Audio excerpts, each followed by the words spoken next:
Rain poured like the sky itself was breaking. Amara stood on the side of the empty road, soaked through her thin chiffon dress, mascara running down her face like war paint.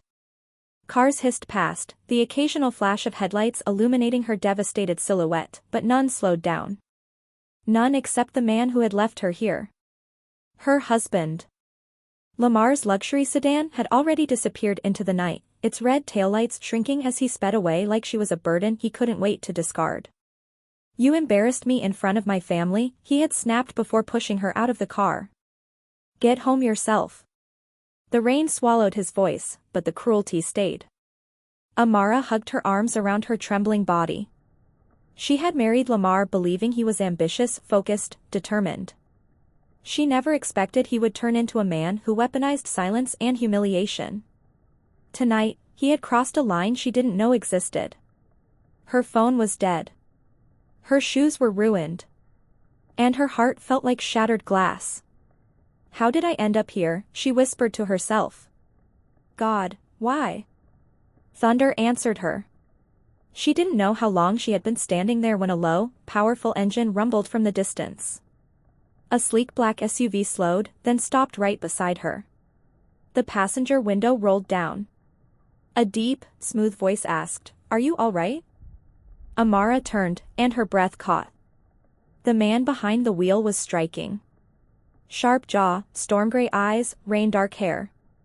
His expression carried concern, not judgment. And his suit, though slightly damp, looked like something from a runway. But it was the softness in his eyes that made her throat tighten. I'm fine," she croaked, clearly not fine at all. "You're shivering," he said quietly. "Please, get in.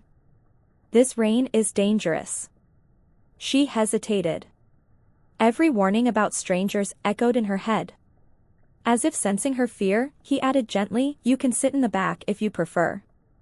I'll take you somewhere safe. I swear I mean no harm." Something about his voice, steady, calm, felt like a warm lantern in her storm. Amara opened the door and slid inside. The first thing he did was shrug out of his expensive coat and hand it to her. "Here," he murmured. "You need this more than I do."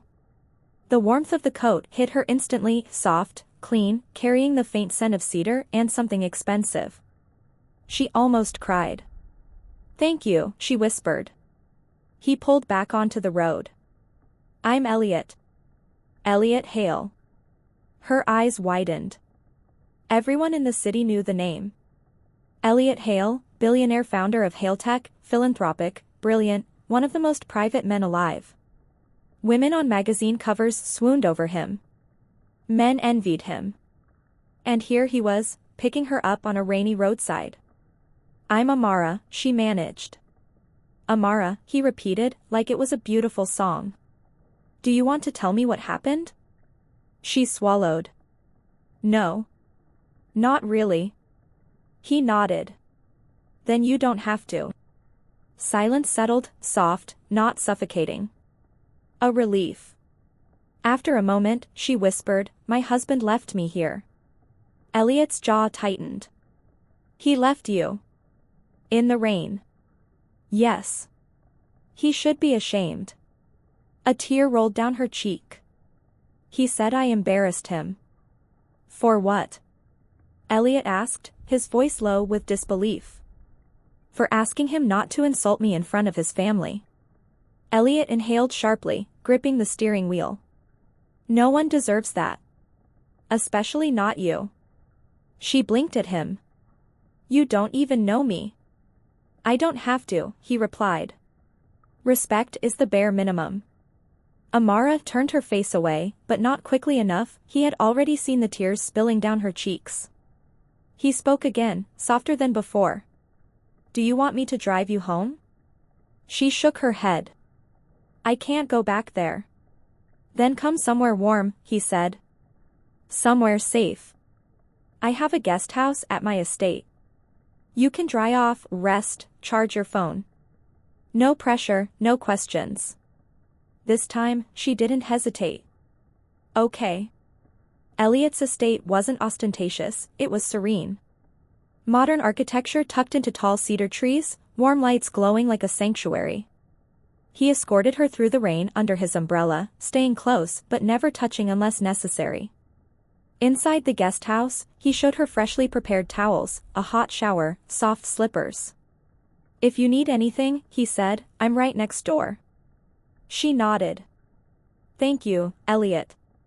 Truly." He left quietly. When Amara stepped under the steaming shower, she let herself cry, really cry, for the first time in months. The water washed away the humiliation, the abandonment, the years she had spent trying to earn a love that never existed. When she emerged wrapped in a fluffy robe, there was a soft knock. She opened the door. Elliott stood there with a tray, soup, warm bread, tea. Her heart squeezed. "You didn't have to."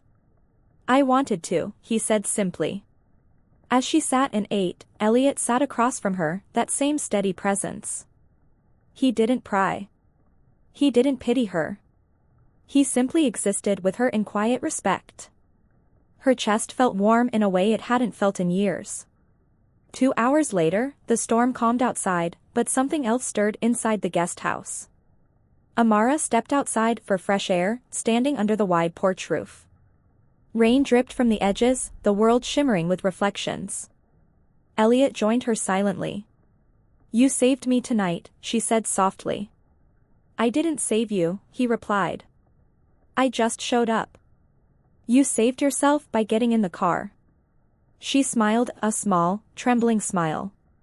"I don't know why you're being so kind." His eyes met hers, deep, sincere, burning with something she didn't expect from a man so powerful. "Because you deserve kindness," he said. "And, because I haven't been able to stop thinking about you since I saw you on that road." Her breath caught. "I know you're married," he added gently. "And I'm not asking anything from you. But I need you to know. I care." "You don't even know me," she whispered again.